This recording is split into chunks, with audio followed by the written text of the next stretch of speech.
This is day 3 of the November 93 7-day retreat in Springwater.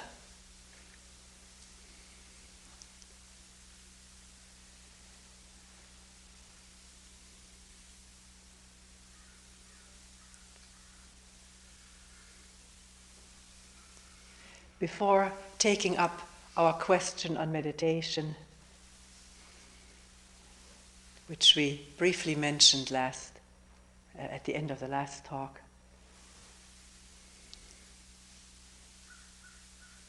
let us first say something about discouragement, which has been reported by several people. Feeling discouraged that there are still so many thoughts, so much fantasy, almost uninterrupted, songs playing in the mind. What's the use of being here? Maybe retreat after retreat, maybe year after year, if this is the seemingly unalterable or always reoccurring state of the body-mind.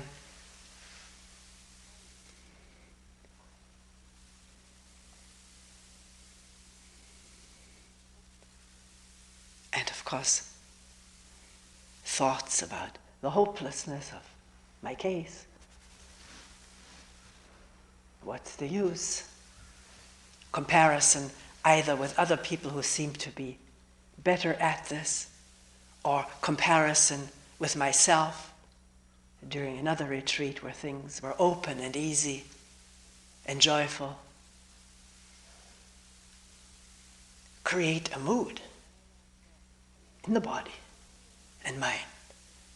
All our thoughts about ourselves and our condition, the condition of the world, create moods, chemical responses in this organism, which trigger states of the muscles, the glands, the organs, the heart, the blood circulation, and trigger more thoughts about feeling discomforted, which means being in conflict with the present state, which has been brought about by past thoughts. The conflict generating more chemicals and more mood and disagreeableness. Someone has called this very aptly electrochemical smog.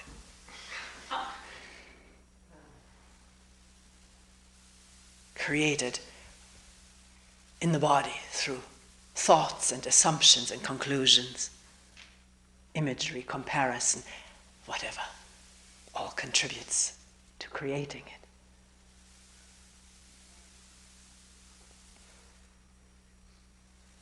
Because the comparison with a state, last retreat, or whenever, the memory of a different kind of state, creates wanting. One can observe it very simply. Remembering a different state, the idea of it, thinking about it, remembering how one felt, comparing it with the present misery, and the desire to have that again. Just the misery right now without comparison does not create desire. Or does it create desire just to be rid of it, even if there is no comparison with a different, more enjoyable state? Maybe it doesn't need comparison, although one can look, one can examine this, trace it very carefully, whether there isn't this flickering back and forth in the imagination of what is now and what was and what can be in the future, which is the fuel of desire to be somewhere else, to be different, better.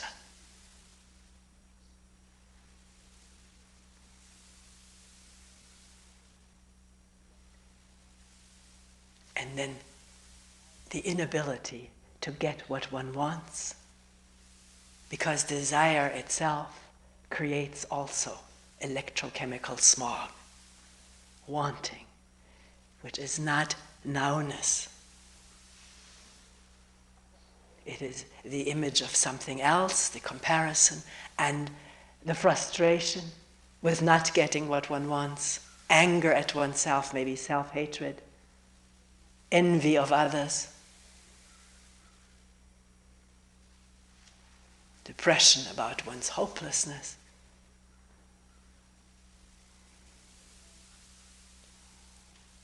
Is that what is going on, at least momentarily, for anyone? These are momentary, temporary states. If they don't become fixated through clinging to them, through description, maybe explanation, storytelling to oneself, commiserating with oneself, that all fixates a state which is otherwise very fluid. Nothing, no state of body-mind has any permanency or staying power except if fueled by similar thoughts to keep it going.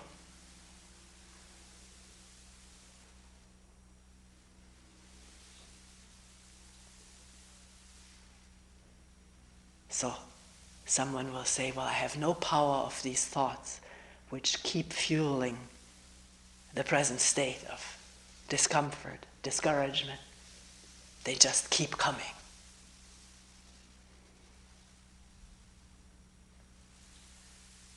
It's true, the I with its desires and fears, or the I which is desire and fear, has no power.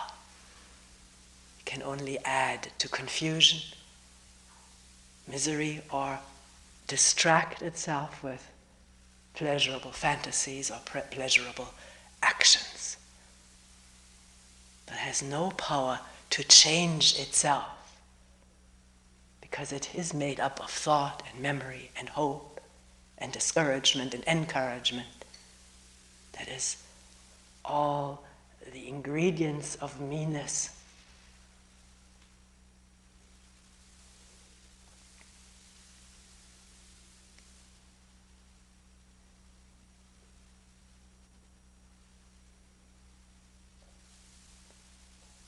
It was interesting a few weeks ago, flying from one city to another.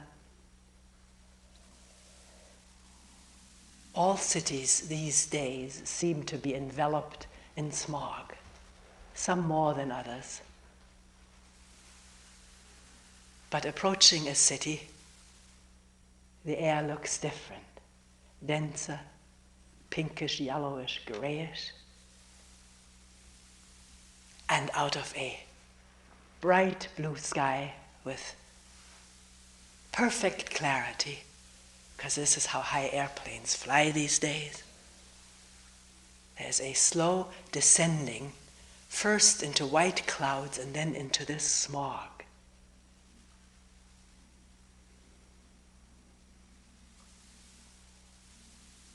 Which is not just visible, but also stepping out of the plane, it is very breathable.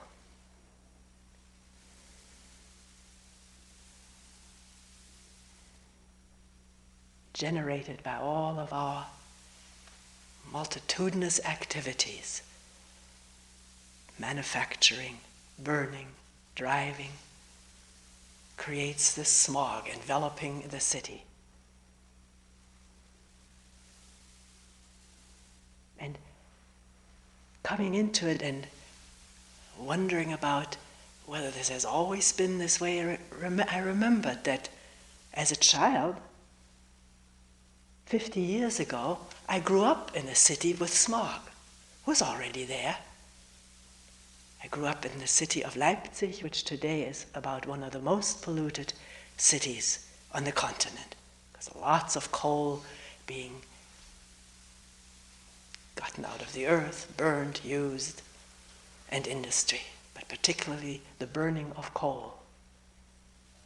And I remember as a child smelling that stuff all the time.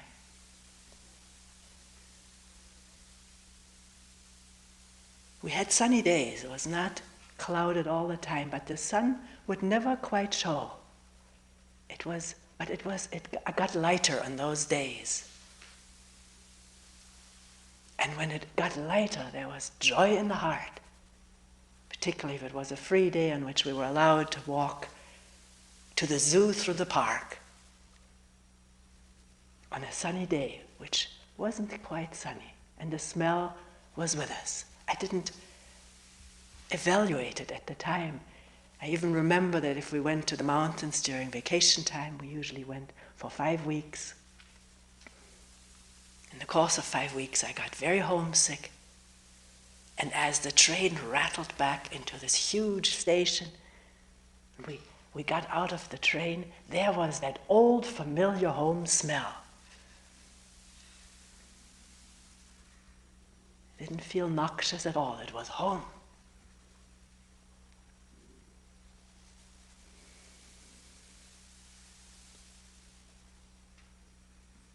And being home, there was a joy in the heart.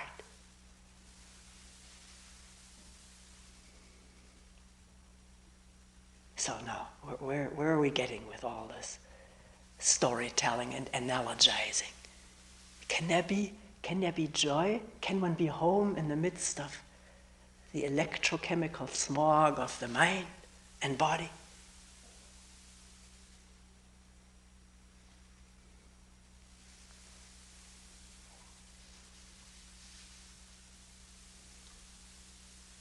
Or does it take some light?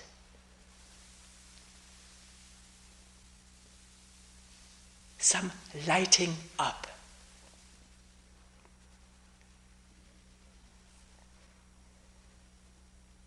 to actually see what is happening without being totally captivated, discouraged, encouraged, absorbed, or turned off by it. Light shining on debris, on garbage, on mess, on confusion, does not get confused or messed up by illuminating it. That's the amazing thing about lighting, illuminating. It is not retroactively affected by what it illumines.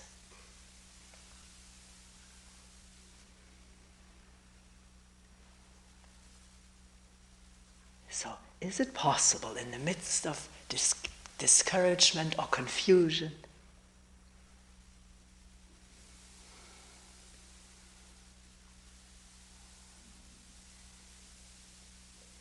to be home?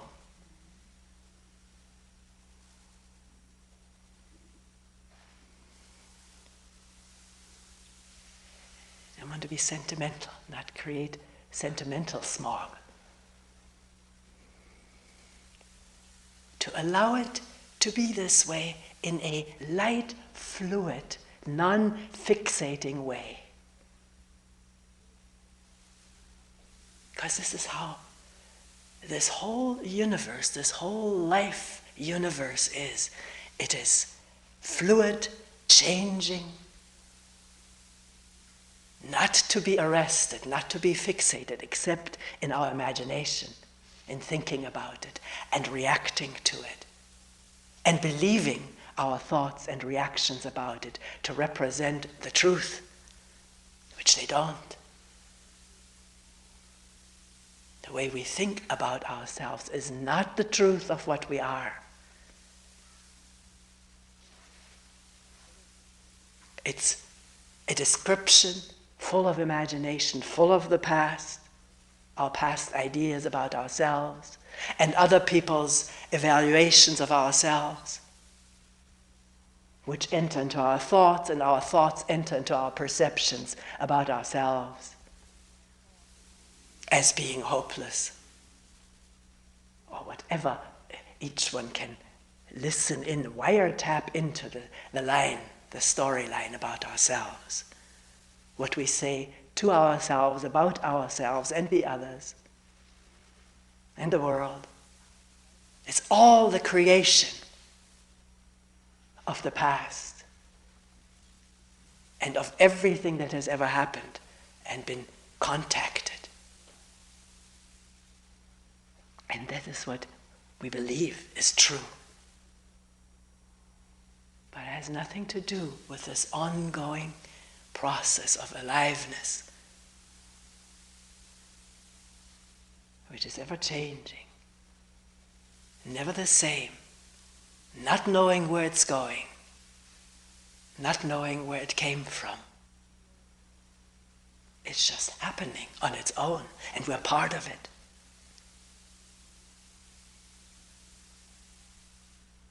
And in the midst of however thick the confusion or heavy the discouragement may be,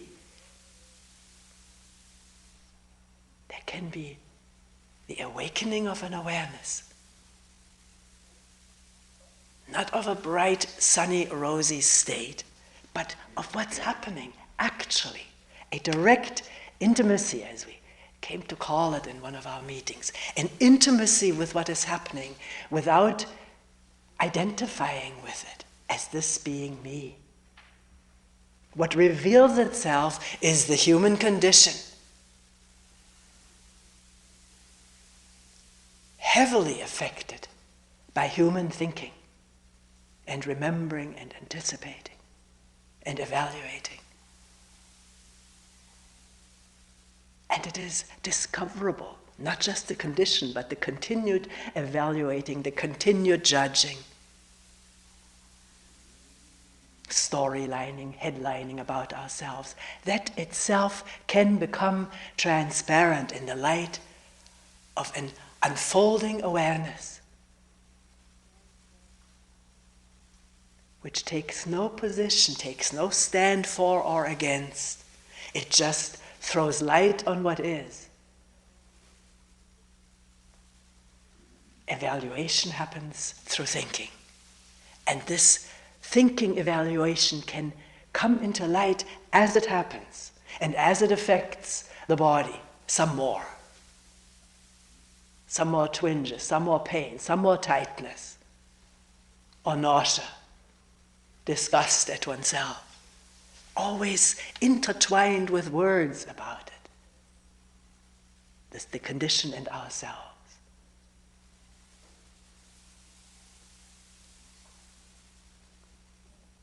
You can say, well, I just feel miserable, I see nothing.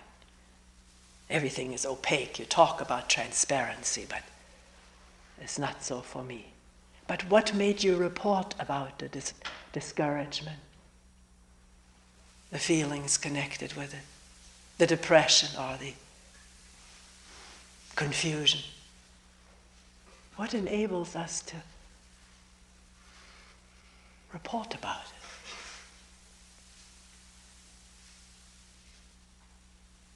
There are glimpses of awareness going on in this consciousness. Nobody is doing it, it happens.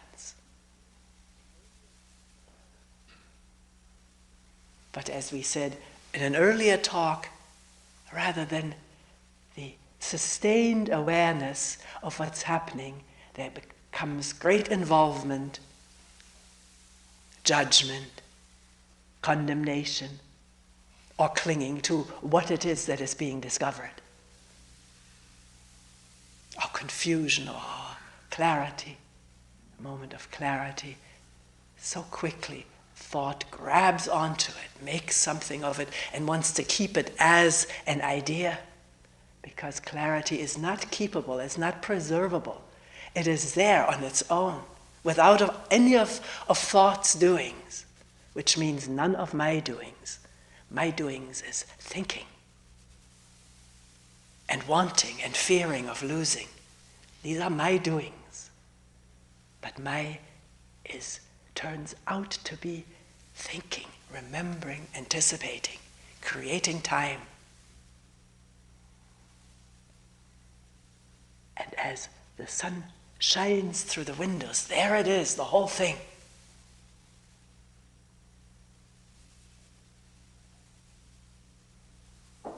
Is it? The knock on the door? The breathing? the warmth of the sunlight.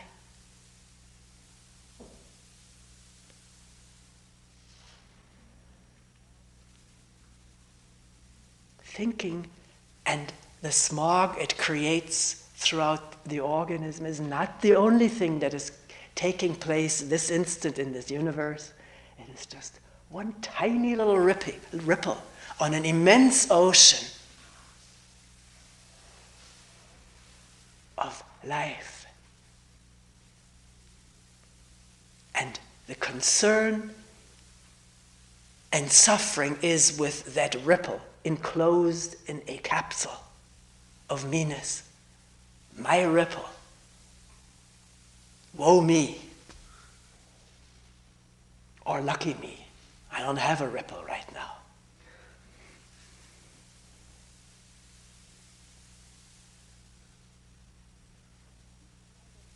So is it possible to take a peek out of that capsule and see what else is going on? Most of the time, this is just how we live, like these space travelers in a space capsule. I've never envied them because they just peek through a little tiny hole. Of course, some of them get out and float around on a lifeline, but they have thick helmets on, and there's also, again, only two little peepholes.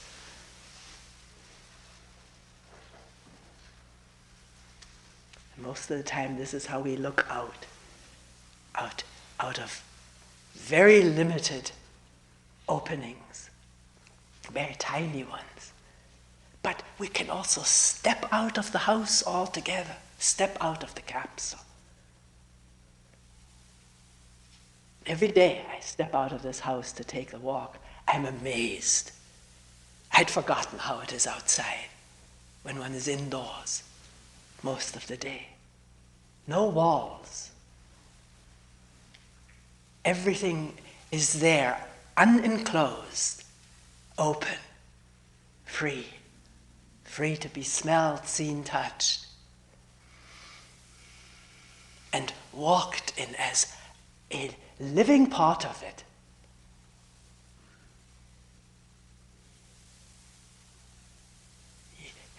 But you can object and say, now wait a minute, how do you step out? I'd love to step out. I hate it inside of this capsule. I want to step out. How do I do it?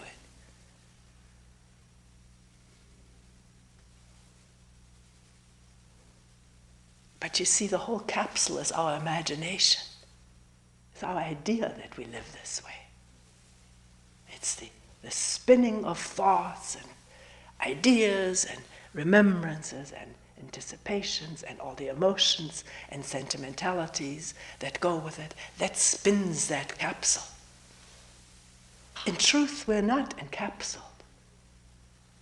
We're always here as we are, with everything as it is. And why give so much credence to the structure, the encapsulation built by thoughts? Is it that we think they are telling us the truth?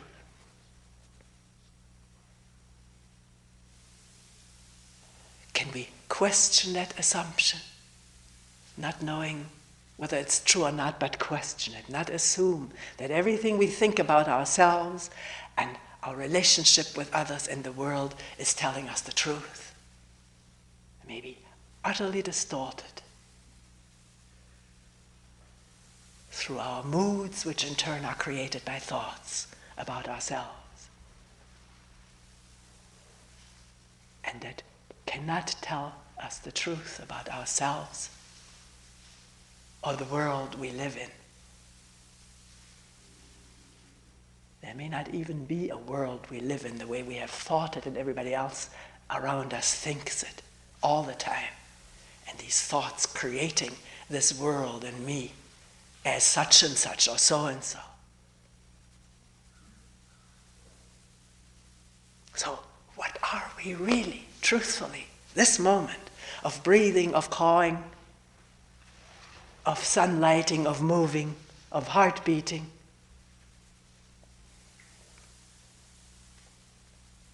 Of wondering without knowing. the fly bump against the wall. What are we? Can we leave it open? Not believe the thoughts. I'm confused, I'm hopeless, I'm this, I'm that.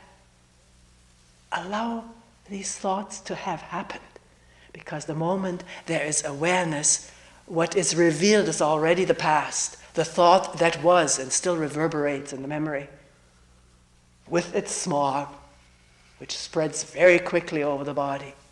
The smog of mood, good mood or foul mood, positive mood or negative mood. A moment of awareness reveals that. Remain with listening and looking. And leave open whether what is revealed is the truth about ourselves or just a temporary, ever-changing state of being.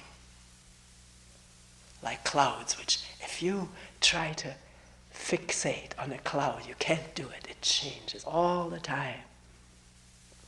It's actually the fun of watching clouds. The lion turns into a puppy, turns into some just beautiful shape, and then where is it? There's no cloud left. One notices, in cloud watching, one notices that there have been moments of inattention, because suddenly the thing looks differently. We don't know how it happened. Because before it was that, and now it isn't that anymore. The man with a top hat, a little eye there, the eye is gone. When did it disappear? There are moments of inattention all the time, but not to fret about those, or worry about them, or not want them. They're there, they happen, just as attention happens.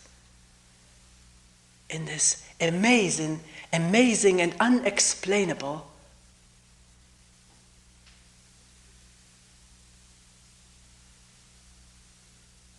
what is it? You can only give another word to it. Life, living, aliveness.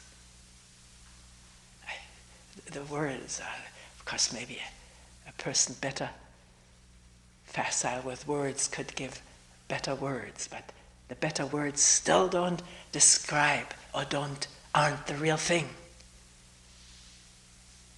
What is the real thing? That words don't do it. They can't capture it. Whether it's words about me or about the universe. But it's livable. We can be that. We are that. This moment of nowness. Without knowing it yet, the moment thought will try to know it. Although that doesn't always happen either. This came up in a group discussion.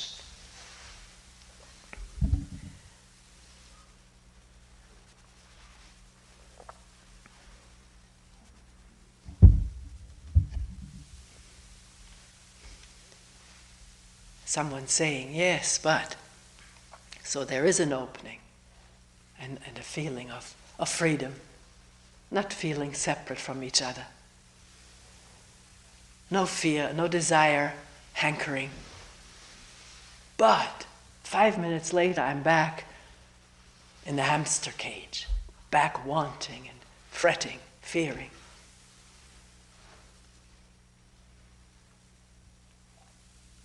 One mustn't make a formula out of that either, that this is how it is, and therefore sort of negate what is true for all of us. No division, openness, freedom. When the cage is left behind, is not there. Just say, well, what good is it? 5 minutes later, it'll be there again. I don't know whether it'll be there again. If I say it, I'm already in the cage again, talking out of that. And in some subtle way clinging to it. This is my protection, because this is how it is for human beings. Then I don't have to judge myself for being inattentive, which we don't have to anyways. There's nobody doing it. It happens. So whether awareness with its light and wisdom and lovingness, whether that is there for short or longer periods, I don't know.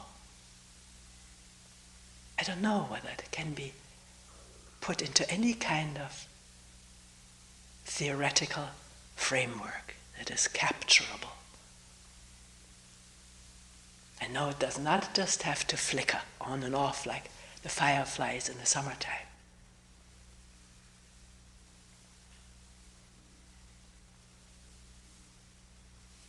It can be there without effort to sustain it and keep shedding light on thoughts and remembrances and ideas that come up.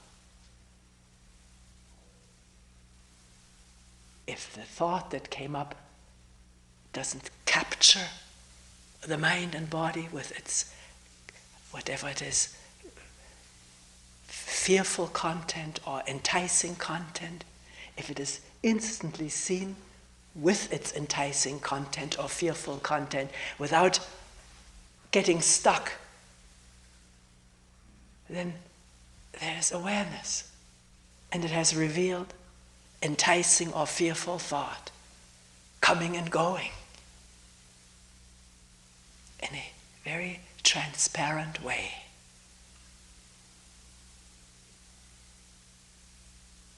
But at times, the enticement or the frightfulness, the hurtfulness, somebody saying something to me that calls into question my whole image of myself, my self-respect or self-esteem, and the hurt of it, the defensiveness of it, the agony of it, and at that moment awareness is like a light gone out. And now it's just like a little capsule with a little flickering of light in there. Artificial illumination of thinking about myself.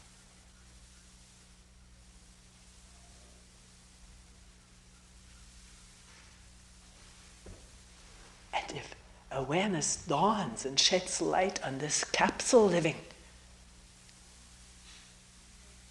capsule through my ideas of myself, long nurtured by the past, long taken for an inevitable state, the only state, if that is illumined, it loses its gripping power.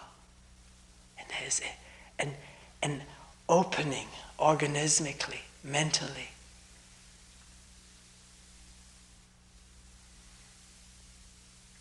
To be silent, to hold back, not to conclude, not to know,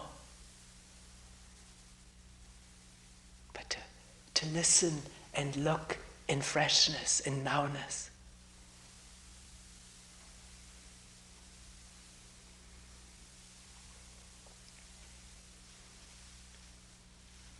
So this was going to be a short remark at the beginning of a talk on meditation.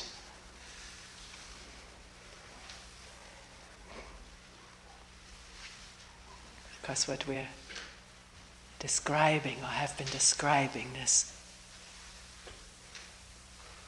looking and listening freshly and finding out about myself, how the capsule is created, how the smog is triggered. That is meditative living, to discover about this, to discover about oneself, without conclusions, leaving it always open, because we're a totally open-ended affair.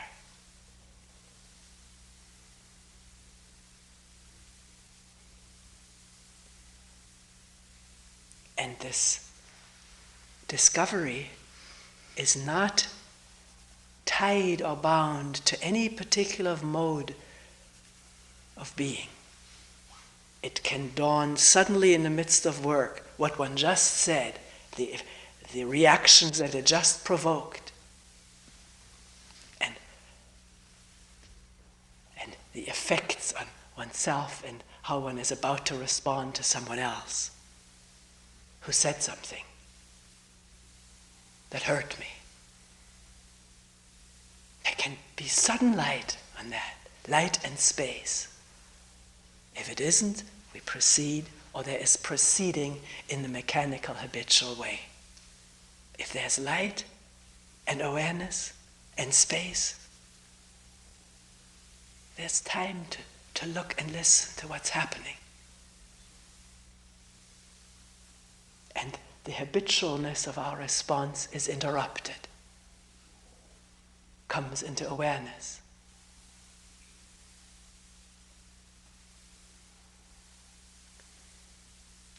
But all of us have experienced that it's much harder for this to happen, or much less likely in our very involved, very consuming and absorbing daily life. The whole body is so consumed and absorbed with stimulation and reaction and counter-reaction, busyness, pressure. Pressure to produce, pressure to withdraw.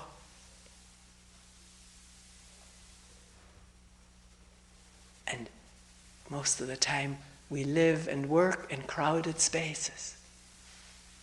Very little sky, very little expanse. Now, I'm not saying these things are absolutely necessary or are the condition. There is no condition for awareness. But it's helpful to take time out from one's daily routines of living and reacting and interrelating, and spend quiet time in an open space,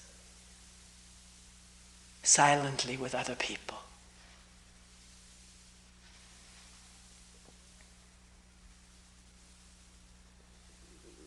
More of our inner ongoings come to light in this silent way of being, where no particular outer demands, except like in a retreat, the job that we have to do. Then all our hankerings and fearings and wantings can much easier come to light because they're not overshadowed or overridden by constant stimulation through interaction and noises and so forth. So that the question can be asked spaciously and timelessly, what am I really? What is happening right now? And let it unfold, even though there will be much more inattention, particularly in the beginning, maybe, can't say it for sure, but most of the time, much more inattention in the beginning than later on.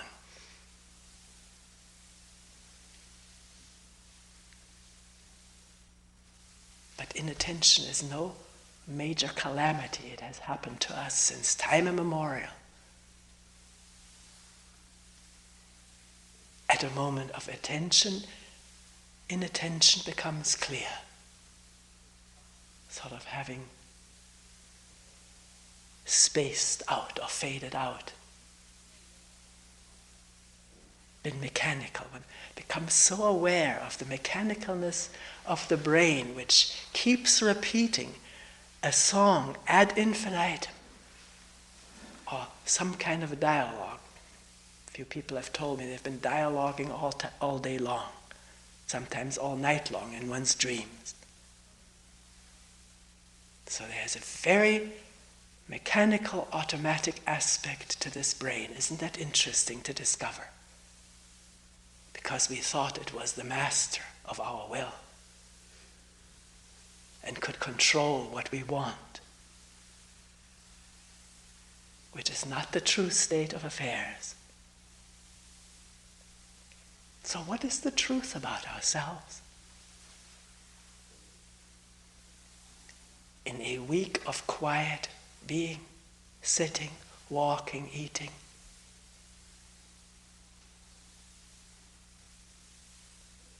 Is there some interest, some attention in how do we get up out of bed? How do we dress? Have you ever paid attention to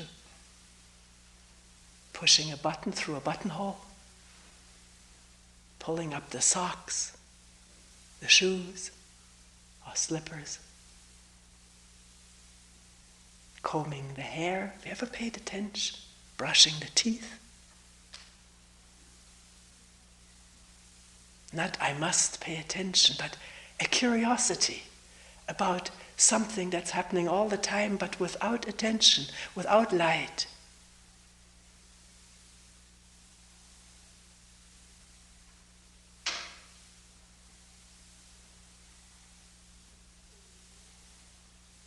And walking outside. How does it feel, smell, sound, look?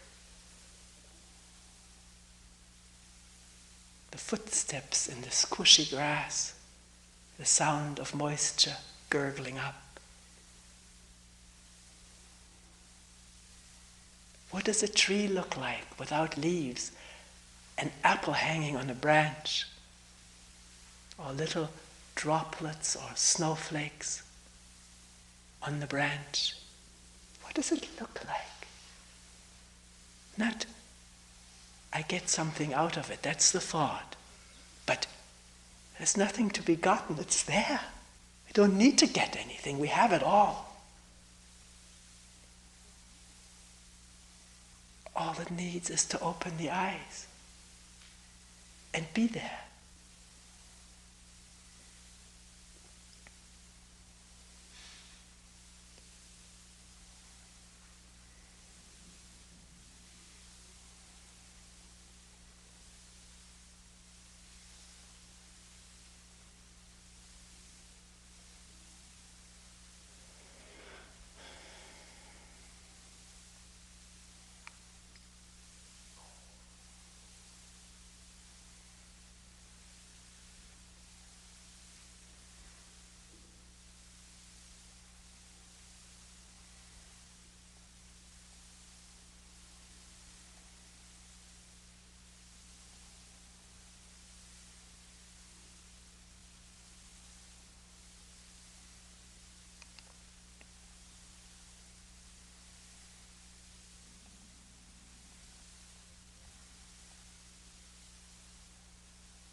We will end here for today.